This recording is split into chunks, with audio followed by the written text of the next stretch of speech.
Good evening and welcome to I'm Chris Parnell. Reporting from Moscow. Tbilisi. Times Square. May your dreams be your only boundaries in life.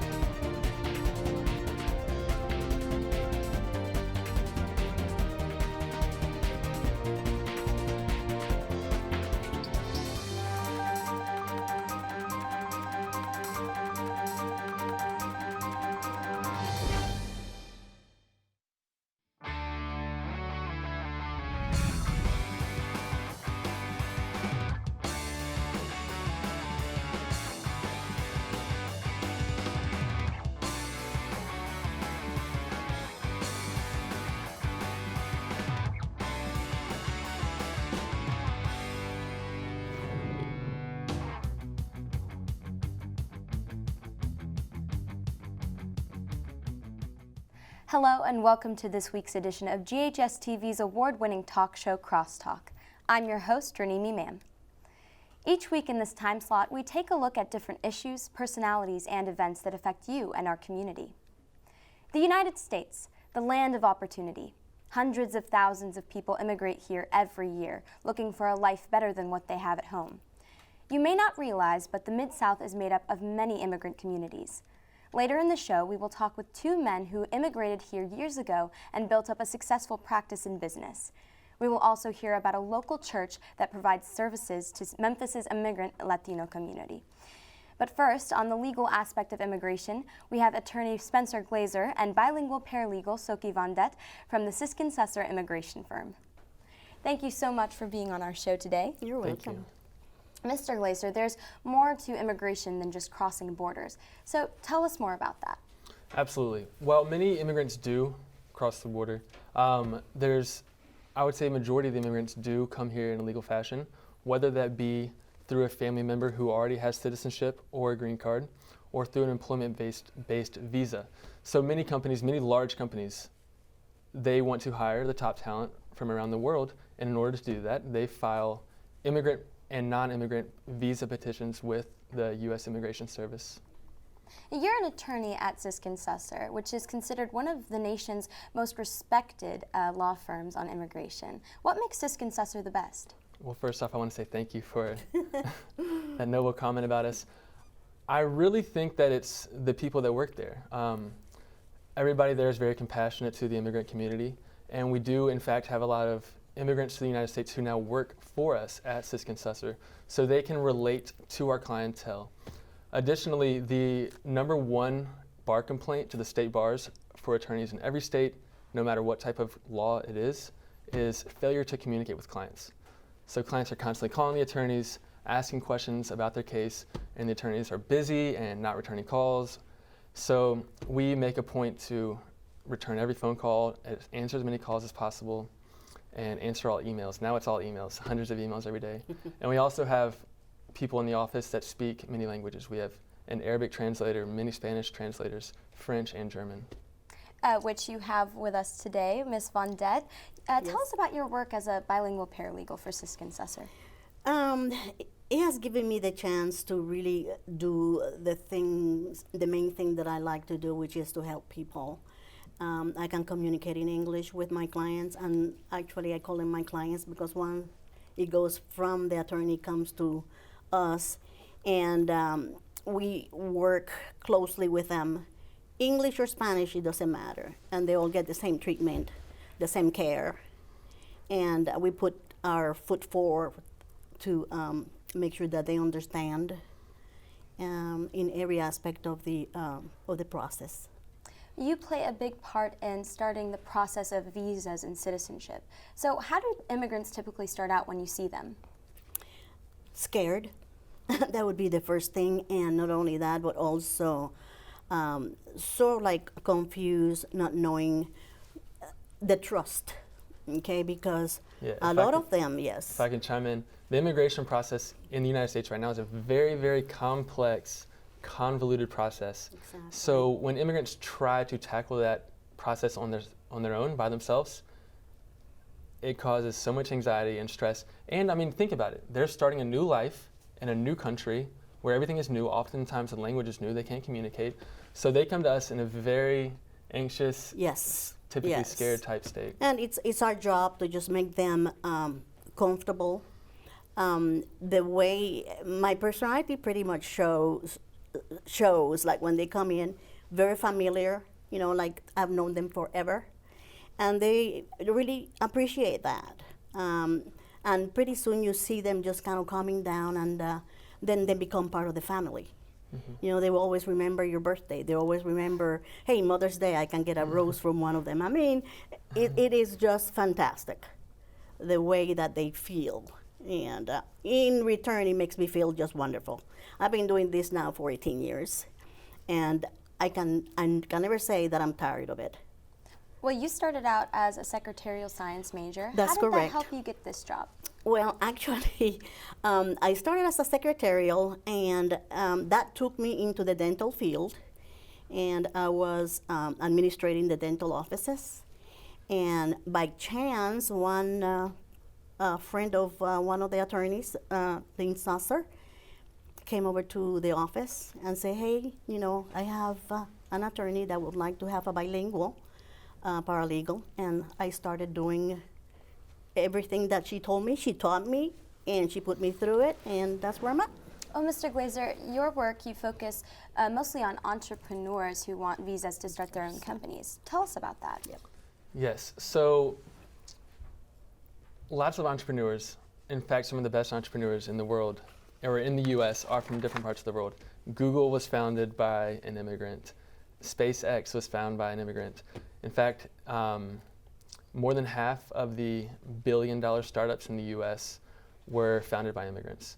So a lot of people from other countries, foreign nationals, start in the US by going to universities here. So they start here on student visas, and then they get that entrepreneurial spirit running, and they want to start a business and remain in the US after they graduate from an American university. So typically, a foreign-born student gets 1 year of work authorization after they graduate from a US university, and then they want to start a business. So there's lots of different ways to get a visa, to secure a visa after you're a student, but it's not easy. They have to jump through hoops, satisfy many different legal hurdles. They can either invest money, show that they are an entrepreneur of extraordinary ability, show that they have won awards or have significant media about them in their field. There's different options. Also, if they have a business abroad that has a relationship with the U.S. company, that's another route. How many immigrants come to Memphis every year?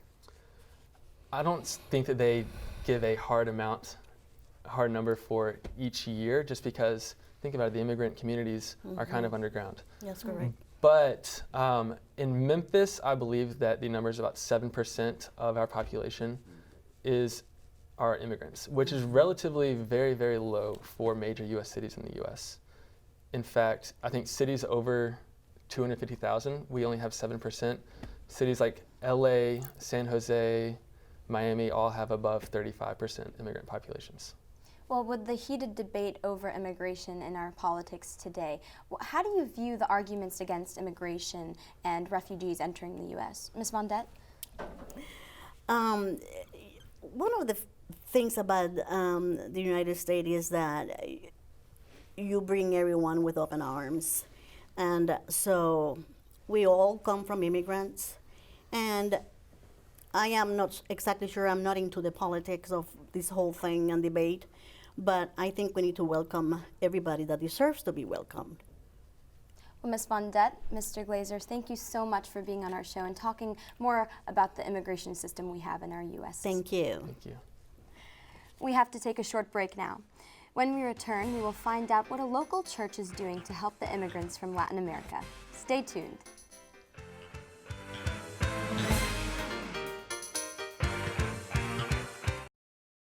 My wish for you is that this life becomes all that you wanted to. Your dreams stay big, your worries stay small.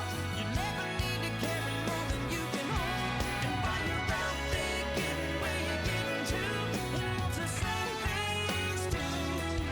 Yeah, I'm living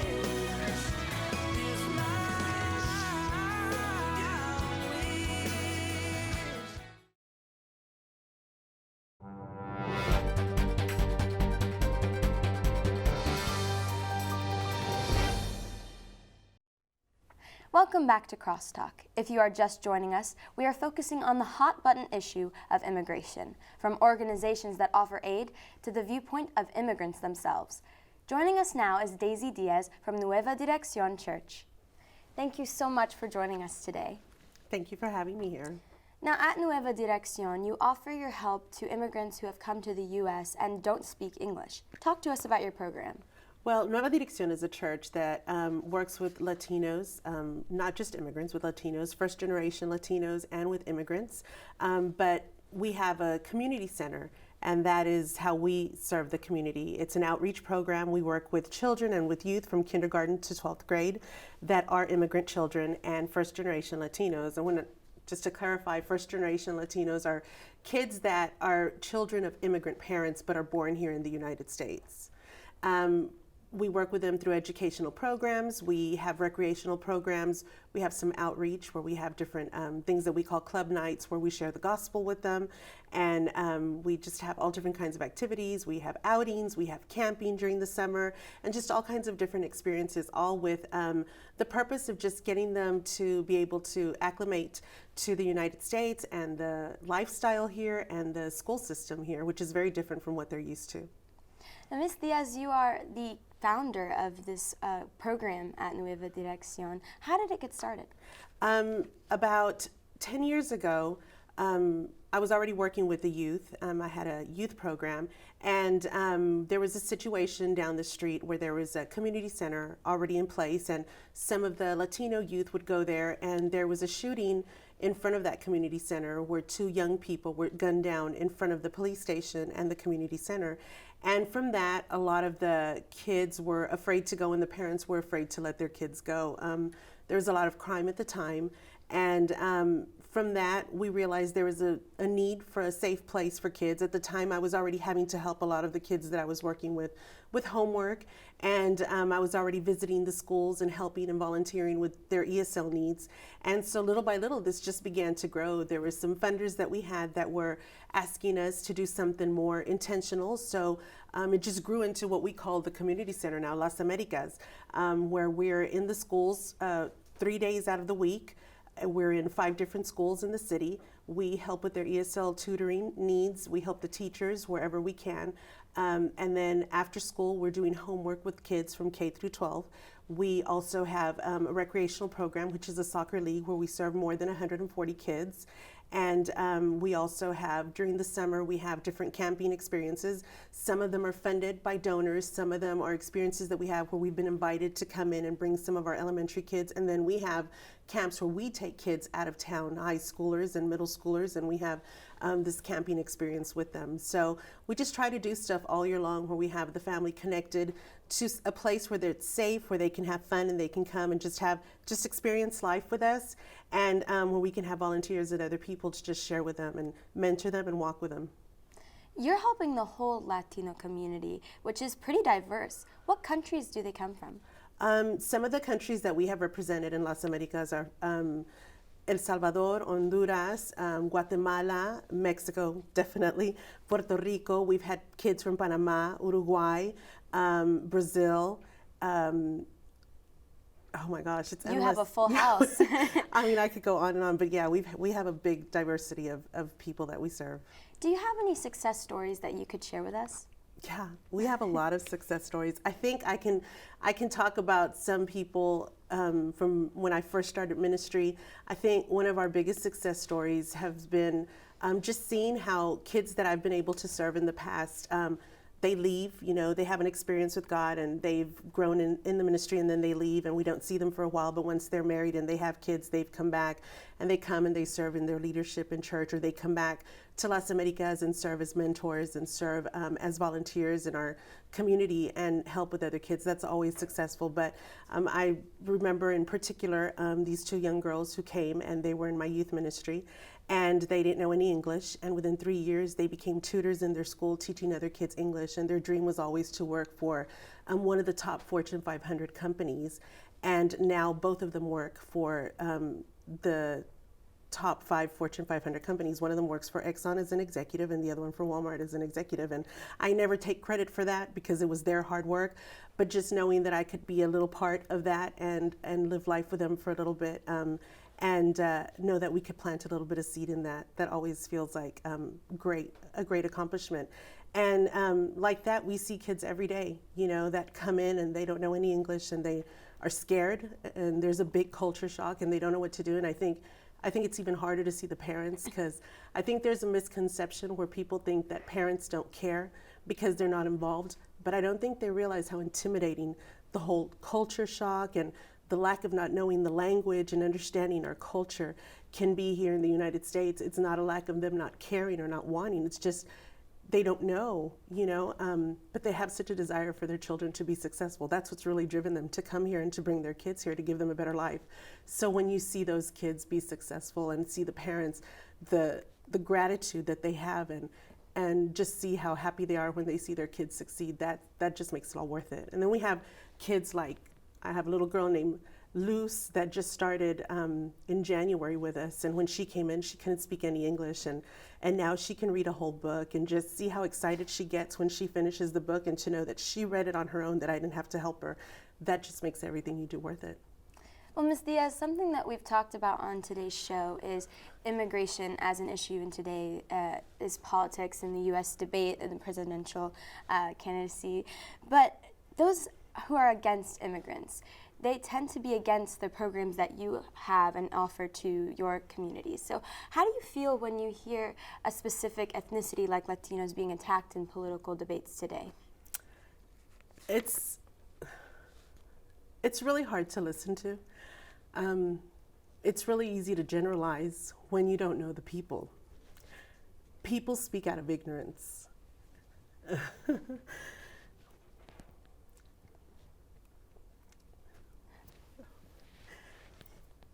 I know the faces. I don't just know a general color. I know the individuals. My grandfather was an immigrant. I know how hardworking he was. I know that I'm successful because of him and all the love he instilled in me and the character and the moral that he gave me and the Christian upbringing he gave me.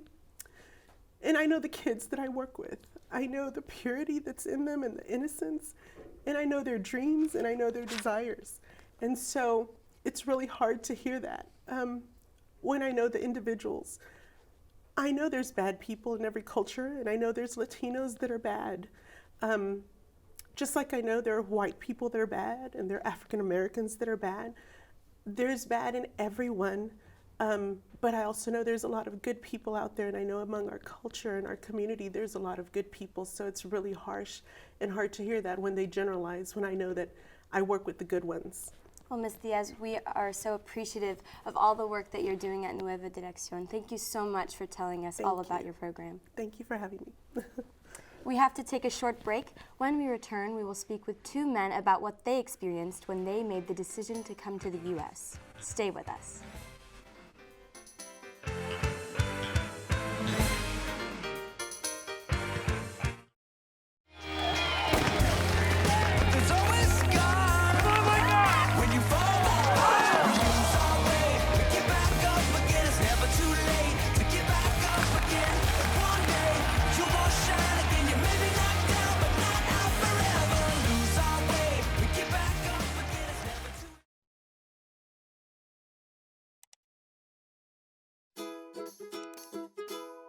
GHS-TV has a new website. You can now view any of our shows on our new media pages. Or check out the latest Wake Up Germantown or Red Devil postgame.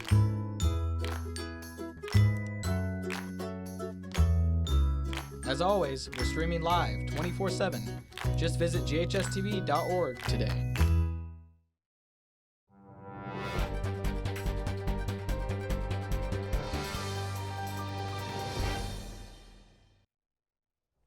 Welcome back to Crosstalk. This week we are turning our focus to immigration.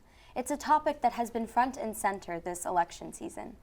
We are pleased to have with us 2 men who have gone through the immigration process themselves, Igor Wexler and Dr. Jamila Kpik. Thank you so much for being with our show today. Thank you for inviting me. Thank you for having us. Immigration is a lot more than what it seems, as we've established on today's show. Sometimes it's prompted by oppression in a nation or even economic instability. Mr. Vexler, tell us about your story and why you immigrated to the U.S. Well, clearly I have to give a lot of credit to my parents, because when I came to this country, I was 17 years old. So to me, immigration was more or less an adventure. However, looking back 36 years ago, I could tell you that they were looking for our future, not for their future. So you're right, there were economic challenges, there were oppression of some type because of my nationality. And clearly there was a upcoming war of 1980 in Afghanistan. So that's why they chose to immigrate, just for all these reasons. Well, you were in the midst of the Cold War in Eastern Europe. What went through your head when you had to leave your home and start over on the other side of the world? There was quite a bit of fear, because we had a lot of friends and some relatives already actually left.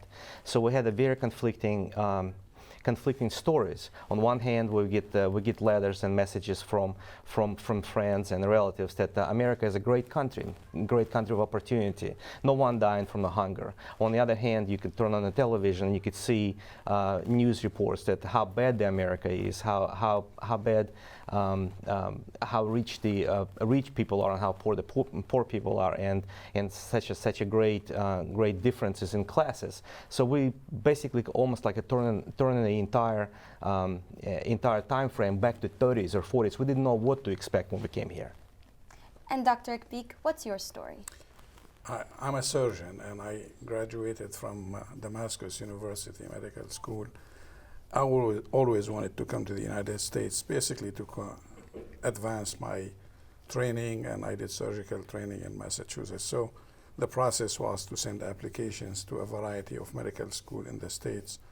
And I did get my acceptance. It was quite easy at that time to do that. Once I finished my training, I really intended to go back. But again, I second what Igor said. My father gave me the advice that it is not a good idea to go back to Syria. And of course, it looks like he knew what will happen. And as we see now, things in Syria are not very good. It is a love story with the United States. I always dreamed about coming here, and when the chances came, I came. It was a lot easier to get an immigrant visa then and to get a green card than it is now. And since then, I finished my training, started my practice. I've been in Memphis since 1978, and thankful that things seem to be okay. We look at Syria in the news today, and it's in terrible conditions. But was it always like that when you left Syria? Were there still dictatorship problems and corruption? There was a corruption and dictatorship, but it wasn't the violence that we see now. It did not exist. We had hopes, actually. Syria is in the forefront of the Arab world as far as education. We had very vibrant middle class, but once we had the military dictatorship, that happened in 1963. It has been a backward movement since then. A great deal of deterioration in the social structure and the economics of the country. There is a significant increase in the population, and all these factors led to the kind of upheaval that we see now. And Mr. Vexler, you've also been successful in making a great life here in the U.S. How are you doing now? I'm doing well. Obviously, it was not an easy start. A language barrier was the #1 problem. That's why it took me 3 years to graduate from 2-year college. But since then, I've built a great career. I was a developer and became a project manager, and I've built great success in Memphis area to advance my career. So I'm comfortable with what I do, and raising family here, so I couldn't be happier. Well, out of all of the states and cities in the United States, what prompted you, or what attracted you to Memphis, Mr. Vexler? Our situation was a little bit unique because we came here as a part of a resettlement program, and my aunt already was here. So really the fair question was, what was she thinking coming to Memphis? And she came from small town, and at that time many US cities were offering resettlement programs. New York, Los Angeles, Chicago. She chose Memphis. So we came here just to be with closer to the family. So that's why we came here. I don't regret it for a moment coming to Memphis. I love Memphis, and it's a great place to be. So it was easier, certainly easier to start than it would be to start life in New York City, where everything's much more expensive. And Dr. Ekpeak? Yeah, I did my vascular surgery training in Memphis, and once I finished my training, the opportunity came. I liked Memphis. It is a very nice city, centrally located. It's easy to travel. The medical field in Memphis is very vibrant. We have a good university, many significantly large hospitals in town. So it offered all, and it is a nice place to raise children and good school. So all those factors were very influential in making that decision. What were some of the struggles that you faced? Well, the earliest struggle was the change in the culture. I mean, I remember that after I came in about 2 months, I started packing my things and planning to go back home. I thought, what am I doing here? Once you go over this initial period, it is the daily struggle. It's always aspiring to be better in your field and try to do the best job that you can. I was fortunate enough, I did not really meet any significant obstacles that what we hear about now. Those who remember St. Joseph, I was chief of staff for 5 years. So I moved up in my career as high as I could, and I can't say that I had any major difficulties. Well, Mr. Wexler, Dr. Ekpeak, it was a pleasure having you on our show today, and thank you so much for telling us about your stories. Thank you very much. Thank you for having us. President Franklin D. Roosevelt once said, remember always that all of us are descended from immigrants and revolutionists. He's right, but that doesn't make the immigrant experience any easier to grasp. I hope this show has shed some light on what immigrants go through when they come to the U.S. Thank you again to all of our guests for coming on the show today. Remember, Crosstalk can be seen each week at 9:30 a.m. and 7 p.m. on Mondays, 9 a.m. and 7 p.m. Thursdays, and 7:30 p.m. on Sundays. For more information on our programming, please check us out on the web at GHS-TV.org, where we're streaming live 24 hours a day. You can also check us out on Facebook and Twitter. I'm Renimi Mam. From all of us at GHS-TV, thank you for watching Crosstalk, and I hope to see you again.